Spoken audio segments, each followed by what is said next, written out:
ርዕሰ ሊቃነ ጳጳሳት ሌዮ 14ኛ ከአሜሪካ የውጭ ጉዳይ ሚኒስትር ማርኮ ሩቢዮ ጋር ተገናኙ።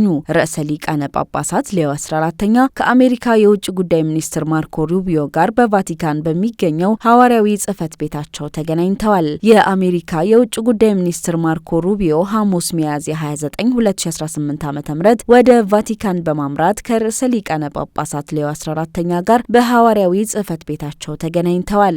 የቅድስት መንበር መግለጫ ክፍል እንደገለጸው በወዳጅነት የተሞላው ውይይት መካሄዱን ገልጾ በሁለቱ ሀገራት በቅድስት መንበርና በዩናይትድ ስቴትስ መካከል ጥሩ የሁለትዮሽ ግንኙነት ለመፍጠር ያላቸውን የጋራ ቁርጠኝነት ማደሳቸውን አስታውቀዋል። ውይይታቸው በክልላዊና ዓለም አቀፍ ሁኔታ ላይ የሀሳብ ልውውጥ ማድረግ እንደነበር ያስታወቀው መግለጫው በተለይም በጦርነት በፖለቲካዊ ውጥረትና በአስቸጋሪ የሰብአዊ ሁኔታዎች ውስጥ ስለሚገኙ ሀገራትና ለሰላም ያለመታከት የመስራት አስፈላጊነት በሚለው ላይ መሆኑን ገልጿል። መረጃው የቫቲካን ዜና አገልግሎት ነው።